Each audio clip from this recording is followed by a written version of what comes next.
Welcome to Shukla study point. आप सभी का स्वागत है आपके अपने YouTube channel Shukla study point में। मैं शिवम शुक्ला आप सभी दोस्तों का हार्दिक स्वागत करता हूं। दोस्तों, आज की वीडियो के अंदर हम लोग बात करेंगे प्रीवियस ईयर क्वेश्चन पेपर 2016 में जो पूछे गए प्रश्न थे उनके बारे में चर्चा करेंगे। हिंदी साहित्य पेपर 1 बीए तृतीय वर्ष अर्थात बीए थर्ड ईयर में हिंदी साहित्य पेपर 1 में जो पूछे गए प्रश्न थे 2016 की परीक्षा में, उसके बारे में हम चर्चा करेंगे। और ये प्रश्न जो होंगे 2022, 23, 24 इन सभी परीक्षाओं के लिए मोस्ट इंपॉर्टेंट होंगे। तो आप सभी लोग फटाफट से वीडियो को लाइक शेयर कर दीजिएगा। मोस्ट इंपॉर्टेंट ये क्वेश्चंस हैं जो कि इसमें रखे गए हैं। आज के वीडियो के अंदर हम लोग बात करेंगे पेपर 1 में जो पूछे गए प्रश्न हैं, इसके बाद में हम पेपर 2 में जो पूछे गए प्रश्न हैं उसके बारे में नेक्स्ट वीडियो में, और उसके बाद में पेपर 3 में पूछे गए वीडियो को उसके बाद में चर्चा करेंगे। ओके, यहाँ पर देखने का प्रयास करें आप सभी लोग फटाफट से। 2016 में जो पूछे गए प्रश्न थे उनको हमने सोचा कि आपको करवा दिया जाए कि 2016, 17, 18, 19, 20। अब मैं बता दूं आपको कि 2016 के पेपर तो यहाँ पर आपको अपलोड करवा दिए जा रहे हैं शुक्ला स्टडी पॉइंट चैनल पर, लेकिन इसके बाद वाला जो पेपर होगा, जो मतलब कि जैसे कि 2017 का, 18 का, 19 का, 20 का, इन सभी के जो पेपर होंगे वो यमे करेकर यूट्यूब चैनल पर, आपको जो दूसरा चैनल है मेरा, उस पर आपको मिल जाएंगे। ठीक है, तो वो चैनल सब्सक्राइब कर लीजिएगा, वहाँ पर आपको वो वीडियो आपको मिलेगी। ओके, ध्यान रखेंगे तो उस चैनल पर आप लोग चले जाइए। ओके, वहाँ पर और सब्जेक्ट के आपको सभी सब्जेक्ट के मिल जाएंगे। तो अभी मैं एक यहाँ पर आपको एक प्रकार से इस वीडियो के माध्यम से बताना चाह रहा हूँ कि आपको जो है प्रीवियस क्वेश्चन पेपर हैं वो आप लोग हमारे दूसरे चैनल से जुड़ करके अच्छे से अच्छे तरीके से पेपर को ले सकते हैं। ओके, चलिए बात कर लेते हैं भाई। बीए तृतीय वर्ष हिंदी साहित्य का पेपर है 2016 का। जो है प्रथम प्रश्न पत्र, जिसका नाम क्या है, जनपदीय भाषा साहित्य, और इसको जिसको अवधि काव्य के नाम से जाना जाता है। खास करके हिंदी की बात की जाए तो सभी विश्वविद्यालयों में ये सिलेबस नहीं होता है, ये वाला पेपर 1 का। पेपर 1 में हो सकता है किसी विश्वविद्यालय में चेंज होगा। तो यहाँ पर आपको बता दूं कि ये अवध विश्वविद्यालय और उसके जैसे कि लखनऊ या फिर जो आसपास के जो है इलाके हैं, मतलब इस विश्वविद्यालय के अवध प्रांत के, तो उनमें जो है पेपर 1 यही है, जनपदीय भाषा साहित्य। हालांकि जो कि मतलब कि अलग अलग क्षेत्रों में जो जनपदीय भाषा होगी उसके हिसाब से जो है उसको रखा जाता है जो साहित्य में हो। हालांकि अवधि काव्य तो है ही साहित्य में मुख्य रूप से, तो अवध प्रांत में मुख्य रूप से अवधि काव्य ही पढ़ना पड़ता है। चलिए बात कर लेते हैं। पेपर आपका 3 खंडों में बटा हुआ होता है, और उसमें से खंड आ, बा और सा, आ से अति लघु उत्तरीय प्रश्न पूछे आते हैं जिनकी संख्या 10 होती है। एक प्रश्न करेंगे तो नंबर आपको कितने मिलेंगे, 2 मिलेंगे। और लघु उत्तरीय प्रश्न जो होते हैं उनकी संख्या भी 10 होती है, लेकिन करना कितना होता है मेरे प्यारे दोस्तों, करना आपको कितने होते हैं, 5 ही करने होते हैं। और जो दीर्घ उत्तरीय टाइप के प्रश्न होते हैं उनकी संख्या 5 होती है, लेकिन उनमें से केवल करने कितने होते हैं, 2 करने होते हैं। ठीक, 5 मतलब कि लघु उत्तरीय सब प्रश्न जो होंगे उनको आपको 200 शब्दों में लिखना होता है एक प्रश्न को, और जो अति लघु उत्तरीय होते हैं उनके 50 शब्दों में, और जो दीर्घ उत्तरीय होता है उनको 500 शब्दों में लिखना होता है। ठीक, तो ये सभी बातों को ध्यान रखिएगा। अलग अलग विश्वविद्यालय में अलग अलग पैटर्न हो सकता है। ठीक, ये बात ध्यान रखेंगे। चलिए बात कर लेते हैं भैया। पहला प्रश्न आपके सामने है कि शेख निसार की रचनाओं का परिचय दीजिए। क्या, शेख निसार की रचनाओं का परिचय दीजिए। यहाँ पर दिया है सभी प्रश्नों के उत्तर दीजिए। प्रत्येक प्रश्न का उत्तर लगभग 50 शब्दों में होना चाहिए। पहला प्रश्न है एग्जाम से मोस्ट इंपोर्टेंट है, शेख निसार की रचनाओं का परिचय दीजिए। मोस्ट इंपोर्टेंट क्वेश्चन है। इसका आंसर जो होगा आपके चैनल पर जो है मॉडल पेपर जब आपको सॉल्व करवाया जाएगा इसी चैनल पर शुक्ला स्टडी पॉइंट पर, तो मैं बता दूंगा कि हाँ कौन कौन से जो है प्रश्न इंपॉर्टेंट, मतलब कि जो इंपॉर्टेंट प्रश्न होंगे उनकी व्याख्या मैं वो मॉडल पेपर वाले वीडियो में कर दूंगा। तो आप सभी लोग अभी इन प्रश्नों पर फोकस करें कि कौन कौन से प्रश्न पूछे गए थे। इन प्रश्नों को नोट डाउन कर लीजिएगा। जब आप आपकी सीरीज वगैरह मार्केट में अवेलेबल हो उनको खरीदेंगे, वहाँ पर प्रश्न आपको मिल जाएंगे। तो ये चीज़ें हैं। अगला प्रश्न है कि डोंगिया शीर्षक जो कविता है उसमें निहित जो मतलब कि निहित जो जीवन संदेश है उसको स्पष्ट करने को लेकर के प्रश्न एग्जाम से बना था 2016 की परीक्षा में। अगला प्रश्न आया था कि अवधि किन किन क्षेत्रों में बोली जाती है, ये भी बढ़िया प्रश्न था। अगला प्रश्न पूछा गया था कि सर्वमंगला महाकाव्य जो है त्रिलोचन शास्त्री का, मतलब कि त्रिलोचन का क्या, विश्वनाथ पाठक का शायद है। ठीक, तो महाकाव्य का मुख्य संदेश क्या है इसको बताइए। अगला प्रश्न आपके समक्ष है बंशीधर शुक्ला की कौन कौन सी कविताएं आपके पाठ्यक्रम में संकलित है। मोस्ट इंपोर्टेंट रचना, मतलब कि मोस्ट इंपोर्टेंट प्रश्न है। तो जो भी आपके पाठ्यक्रम में, जैसे कि जब भी आप हिंदी साहित्य पढ़े तो हिंदी साहित्य की जो रचनाएं जो है आपके पाठ्यक्रम में संकलित हो तो वो किस कवि की है उसको तो आप लोग को याद होना चाहिए। ओके, थोड़ा सा जुकाम है, तो उसके लिए माफ़ी चाहेंगे। अगला प्रश्न है आपके समक्ष, आद्या प्रसाद मिश्रा उन्मत्त के रचना कर्म पर प्रकाश डालिए। क्या आद्या प्रसाद मिश्रा उन्मत्त के रचना कर्म माने होता है उनकी जो रचनाएं हैं उन पर आप लोगों को मतलब उनकी रचनाओं को लिख देना 50 शब्दों में। अगला प्रश्न आपसे पूछा गया था मेरे भाई कि त्रिलोचन की अमोला कृति पर संक्षिप्त टिप्पणी लिखिए। जो त्रिलोचन शास्त्री की अमोला कृति है उस पर आपको संक्षिप्त टिप्पणी लिखने के लिए प्रश्न पूछा गया था, 50 शब्दों में आपको लिखना था। अगला प्रश्न है कि कृष्णायन महाकाव्य का मुख्य प्रतिपाद्य विषय क्या है। प्रतिपाद्य माने होता है मेरे प्यारे दोस्तों कि इसका जो मुख्य उद्देश्य है वो क्या है, अर्थात जो ये कृष्णायन महाकाव्य लिखा गया था वो क्यों लिखा गया था।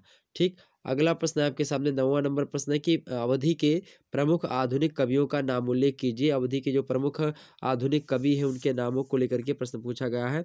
अब इन सभी प्रश्नों का उत्तर मैं जो है जल्द ही बताने का प्रयास करूंगा, तो आप सभी लोग चैनल को सब्सक्राइब कर लीजिएगा। और 2017 में, 18 में, 19 में कौन कौन से प्रश्न पूछे गए थे इसके लिए हमारे दूसरे चैनल यमी क्रेकर को आप लोग सब्सक्राइब करेंगे। ओके। अगला प्रश्न 10वां नंबर प्रश्न है, पणीश जी की प्रमुख अवधि रचनाओं का परिचय दीजिए। क्या पणीश जी की प्रमुख अवधि रचनाओं का परिचय मतलब दीजिए। तो ये जो है 10 प्रश्न थे, ये 10 के 10 प्रश्न आपको करने होते थे। अब जो खंडबा होता है वहाँ पर जो है हिंदी में, अंग्रेजी में या संस्कृत में जो साहित्य चीज़ें होती हैं उनमें आके आपको व्याख्यात्मक प्रश्न मिलते हैं। तो आइए बात कर लेते हैं जो है खंडबा जो है लघु उत्तरीय प्रश्न। ओके। सभी प्रश्नों के उत्तर दीजिए। प्रत्येक प्रश्न का उत्तर लगभग कितने शब्दों में होना चाहिए, 200 शब्दों में आपका उत्तर लिखा होना चाहिए। ससंदर्भ व्याख्या कीजिए। अब इसका ससंदर्भ, सा माने होता है सहित, संदर्भ माने संदर्भ सहित। तो संदर्भ सहित व्याख्या को ससंदर्भ व्याख्या भी लिख करके आपके एग्जाम्स में दे सकता है। तो संदर्भ आपको पहले लिखना है, उसके बाद में व्याख्या लिखनी है, उसके बाद में विशेष अर्थात भाव साम्य, तो ये आपको लिख देना है। ओके, ध्यान रखेंगे। आगे बढ़ते हैं, यहाँ पर देखेंगे आपका ये लिखा हुआ कि खग मृग कीट और मानुष सारा, खग मृग कीट और मानुष सारा, साजी सदन सुख करहि अपारा, घर हमार सब भरिगा पानी, उत राजा हम बही उतरानी, जिनके छिन बिछुरहि प्यू नाही, सुखी नारी पावस ऋतु माही, करम हमार भयो दुखदाई, का प्रीतम कह दोष लगाई। ये जो नागमती है उसके समय का वर्णन किया, सॉरी, शेख निसार जो है यूसुफ जुलेखा में जो शेख निसार है 60 ऋतु वर्णन जो है शेख निसार का है, और वो यूसुफ जुलेखा जो महाकाव्य है उसका ही ये है। और उसको यूसुफ जुलेखा जो रचना है वो किसकी है, वो किसकी भाई, तो वो शेख निसार महोदय की है, उसी का ये है। और ये आपके पाठ्यक्रम में संकलित है। यहाँ पर लिखा है खग मृग कीट यौ मानुष सारा, मतलब खग मृग कीट ये और मनुष्य सारे के सारे सब क्या हो गए हैं, साज सदन, साज माने होता है सजा करके, सदन माने होता है घर, सुख करहि अपारा, कि सभी लोग खग मृग कीट और जितने भी जो है कीट पतंगे हैं, मनुष्य हैं, ये सभी लोग अपने अपने घरों को सजा करके अपने घर में क्या कर रहे हैं, सुख कर रहे हैं। सुख करहि अपारा माने होता है बहुत ज़्यादा सुख क्या कर रहे हैं, सुख की अनुभूति कर रहे हैं। घर हमार सब भरिगा पानी, और वो जो नायिका है जो जुलेखा है वो कहती है कि हमारे घर में उस समय जब सभी लोग अपने अपने जो है घरों में मौज मस्ती कर रहे हैं, अपने अपने घरों में हैं और उनका घर सजा हुआ है, उस समय घर हमार भरिगा पानी, उस समय हमार माने हमारे घर में, घर माने घर, सब माने सारे के सारे घर में, भरिगा माने भर गया क्या, पानी। ठीक, तो पानी मेरे घर में भर गया है। उत राजा हम बही उतिरानी, उत राजा माने कि उसका राजा जो है मतलब जो यूसुफ है वो अलग है, मतलब उसके पास नहीं है, और उसी यूसुफ के याद में कहती कि मेरे जो यूसुफ है वो अलग है, और बही हम बही उतरानी मतलब मैं उसी जो है घर में जो है बही उतरा रही, मतलब कि उसी पानी में कहीं जो है डुबकी लगा रही हूँ, इस प्रकार से कह रही है। आगे कहती कि जिनके छिन बिछुरे पियु नाही, और सुखी नारी पावस ऋतु माही, कहीं कि वो स्त्री इस समय सुखी होगी जिसके पति उसके पास होंगे, जिनके छिन बिछुरे पियु नाही, मतलब एक छिन के लिए उनके पति जो है उनके उनसे अलग ना हो, और वो सुखी नारी वही नारी सुखी है जिसके पति जो हो एक क्षण के लिए भी उससे क्या नहीं हो, अलग ना हो।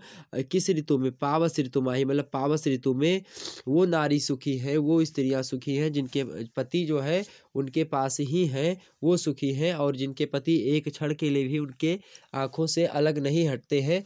ये कहती है, मतलब जुलेखा कहती है, और मतलब कि शेख निसार जो है कहलवा रहे हैं किससे, जुलेखा से। तो यहाँ पर इतनी चीज़ें हो गई क्लियर। और वो अपने जो मतलब कि स्वप्न प्रिय है, उनका नाम है जुले मतलब यूसुफ। यूसुफ की याद में ये बातें कहती है। अगला कहती करम हमार भयो दुखदाई और का प्रीतम कह दोष लगाई। करम हमार भयो दुखदाई का प्रीतम कह दोष लगाई। ये कह रहे कि ये हमारा कर्म ही ऐसा है जो कि हमें दुख प्रदान कर रहा है। कर्म हमार, कर्म माने कर्म, हमार माने मेरा, भयो माने मतलब कि भयो दुखदाई मतलब कि मेरा कर्म ही मेरा साथ नहीं देख रहा, वो ही मतलब कि मेरे कर्म में ही दुख लिखा है, इसीलिए मुझे दुख मिल रहा है। इसको जो मुझे दुख मिल रहा है, इसको लेकर के मैं का प्रीतम का दोष लगाऊं, कि मैं प्रीतम को जो है दोष क्यों लगाऊं जब मेरे ही कर्म में दुख लिखा हुआ है। ऐसा जो लिखा कहती है। हमने इस जो है पंक्ति की व्याख्या तो आपको बता दी। आगे की पंक्तियों की व्याख्या मैं जो है जब मॉडल पेपर डिस्कस करूंगा तो मैं आपको बता दूंगा। हालांकि टाइम उतना ज़्यादा अभी नहीं है मेरे पास, इसीलिए हमने सोचा कि आपको कुछ ना कुछ दे दिया जाए। इस समय थोड़ा सा बिजी चल रहे हैं, इसलिए आपको हो सकता है उतनी प्रॉपर तरीके से क्लासेस ना मिल पाए, लेकिन हाँ ये दे दूंगा तो आप मॉडल पेपर वगैरह फिर जो प्रीवियस ईयर क्वेश्चन पेपर है, मॉडल पेपर ही एक प्रकार समझ लीजिए, इनको हल करने का प्रयास करेंगे आप सभी लोग।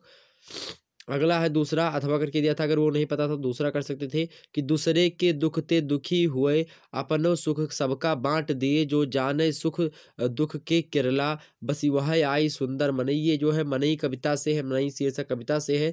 उसके रचयिता पणीश जी हैं। पणीश जी का जन्म 1898 हुआ था, मृत्यु 1900 कब हुई थी, 1942 में मृत्यु होती है पणीश जी की। बलभद्र प्रसाद दीक्षित पणीश इनका पूरा नाम है। मनई कविता है। इसको मनई कविता की सुंदर व्याख्या करते हुए कहते हैं कि दूसरे के दुख में दुखी हुए, मतलब ऐसा व्यक्ति या ऐसा व्यक्ति जो कि दूसरे के दुख में दुखी हो जाए, अपनो सुख सबका बांट दे, जो अपना सुख हो सभी को क्या कर दे, बांट दे, मतलब कि अपने मतलब कि दूसरे के सुख में सुखी हो, अपने मतलब कि दूसरे के दुख में दुखी हो जाए, वही सुंदर आदमी होता है। जो जाने सुख दुख के किरला, मतलब जो सुख और दुख के कर्म को जानता हो, सुख और दुख के एक प्रकार से फल को जानता हो, कि अगर हम सुख और दुख के चीज़ों को जानता हो कि हाँ सुख दुख क्या है, बस वह आए सुंदर मनई। वही सुंदर आदमी, वही अच्छा व्यक्ति होता है, वही मनई होता है, वही अच्छा व्यक्ति है जो कि ये सब चीज़ें कर लेता हो। औरों के बिटिया और औरन की बिटिया महतारी, जो अपनिन ते अधिक माने, मतलब अधिकी माने, माने से मतलब कि जो औरन माने होता है और लोगों की, दूसरे लोगों की, और मतलब बिटिया माने होता है उसकी लड़की, दूसरों की लड़की, और उसकी माताएं जो हों उसको अपनी माताएं, अपनी बहनें, अपनी लड़की के समान देखें। और जग के लिखा है आगे कि जग के लड़का, क्या भैया, जग के लड़का अपनई अस बस वही आई सुंदर मनई। और सारे के सारे संसार के लड़कों को अपने लड़का के जैसा समझे तो वही सुंदर आदमी हो। यही बलभद्र प्रसाद दीक्षित सुंदर आदमी की परिभाषा देते हुए कहते हैं। आगे है अगला, आपकी पंक्तियां हैं, संदर्भ व्याख्या करनी है इसकी। प्रश्न यहाँ पर देखेंगे, लिखा है कि जहाँ बयार लगावे बढ़नी जुगनू दिया दिखावे, सुअर सियार चील गिलहरिया कूरा सहित उठावे, चिड़ई कौआ काका कही कही जाग जगाए सोआवे, उई उई अथय अथय के सविता दिन और रात बतावें। ये राम मड़ैया कविता से है। बंसीधर शुक्ला जी ने लिखा है। राम मड़ैया कविता 1904 में बंसीधर शुक्ला जी का जन्म होता है। 1980 में मृत्यु होती है। इनको अवधि सम्राट के नाम से भी जाना जाता है। इसकी व्याख्या देखेंगे कि जहाँ बयार लगावे बढ़नी, राम मड़ैया को कहते हैं कि जहाँ पर क्या रहे, बयार जो है मतलब कि जो है जहाँ बयार लगावे बढ़नी, मतलब कि क्या हो रहा है, हवा के माध्यम से क्या हो रहा है, वहाँ का जो एक प्रकार से जो है झाड़ू लग जा रही है उसके द्वार पर। जुगनू दिया दिखावे, जहाँ पर दिया के स्थान पर क्या रहे, जुगनू जो होते हैं उजाला करते हैं। सुअर सियार चील गिलहरिया कूड़ा सहित उठावे, सुअर सियार चील गिलहरी ये सब क्या करती है, कूड़ा वगैरह जो है, मतलब जो करकट कूड़ा है, ये सब जो है क्या कर रही हैं, उसको उठा करके फेंक रही, साफ सफाई का ध्यान रख रही है। चिड़ई कौआ काका कह के जाग जगाए सुवावे, मतलब चिड़ई कौआ ये क्या कर रहे हैं, अपने अपने आवाज़ों में बोल बोल करके हम लोगों को जगाते और सुलाते हैं। आगे कहते हैं कि उई उई अथय अथय के सविता, उई उई माने होता है कि उदय उदय हो करके, अथय अथय के सविता दिन और रात बतावे, मतलब कि उई उई माने होता है उदय उदय होकर के, और अथय अथय माने होता है अस्त अस्त होकर के। तो मतलब सूर्य भगवान जो है वो उदय होकर के हमको दिन, और जो है अस्त होकर के हमको रात का समय बतलाते हैं। ये राम मड़ैया की स्थिति थी, जो कि किन्होंने बताई, बंसीधर शुक्ला जी ने बताई। अगली पंक्तियाँ आपकी अथवा करके दी हुई हैं।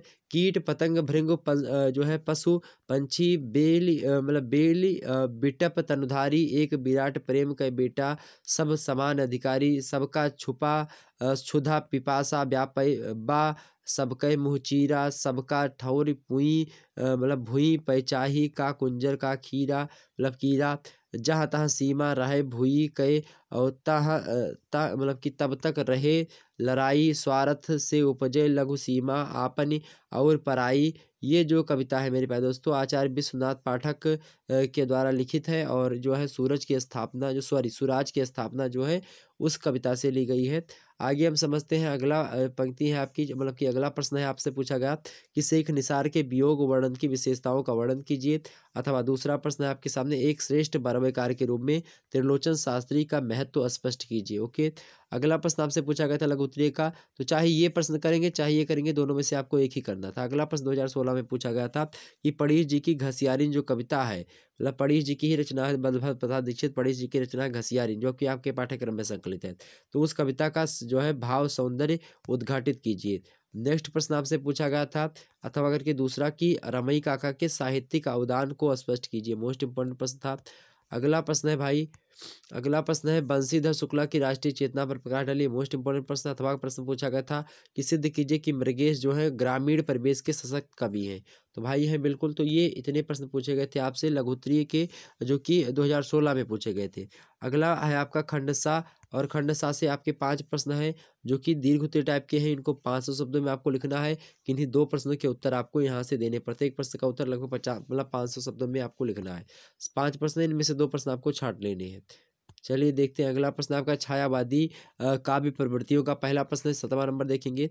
का छायावादी काव्य प्रवृत्तियों का पूरा प्रभाव जो है पणीश जी की रचनाओं में दृष्टिगत होता है, सो उदाहरण व्याख्या कीजिए। तो छायावादी काव्य जो है प्रवृत्तियों का पूरा मतलब प्रभाव जो है पणीश जी की रचनाओं में बिल्कुल दिखाई पड़ता है। इसके बारे में आपको बताना है विस्तार से, उदाहरण के सहित जो है बताना है कि हाँ कहाँ कहाँ पर किन किन पंक्तियों में जो है पणीश जी की कौन कौन सी ऐसी पंक्ति है जो पंक्ति छायावाद की से तुलना करें तो एक प्रकार से सटीक उतरती है, छायावाद की विशेषताओं पर खरी उतरती हैं, वही को हमको समझाना था।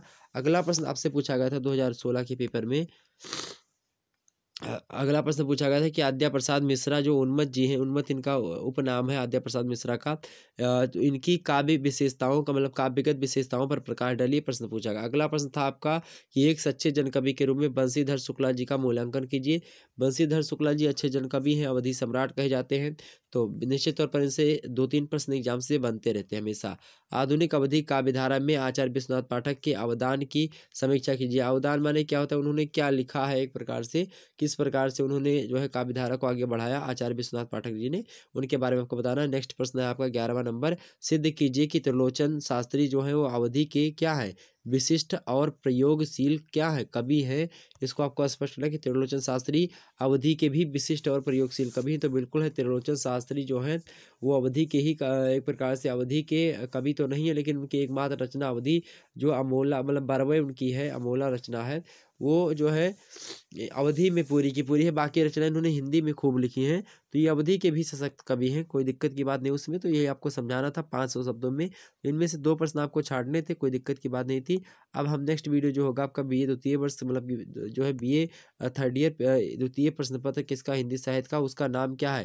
द्वितीय प्रश्न पत्र का आपके नाम है, यहाँ पर देखेंगे हिंदी भाषा एवं साहित्य का इतिहास, हिंदी भाषा एवं साहित्य का इतिहास, हिंदी भाषा का इतिहास एवं हिंदी साहित्य का इतिहास। जो पेपर 2 है वहाँ से कैसे प्रश्न 2016 के पेपर में पूछे गए थे उसको आपको बताने का प्रयास नेक्स्ट वीडियो में रहेगा। चलिए फिर मिलते हैं हम नेक्स्ट वीडियो में, तब तक के लिए जय हिंद जय भारत। आप सभी का बहुत बहुत धन्यवाद हमारे साथ जुड़ने के लिए। इसी प्रकार से अपना प्यार दुलार बनाए रखें। धन्यवाद, आप सभी का बहुत बहुत धन्यवाद।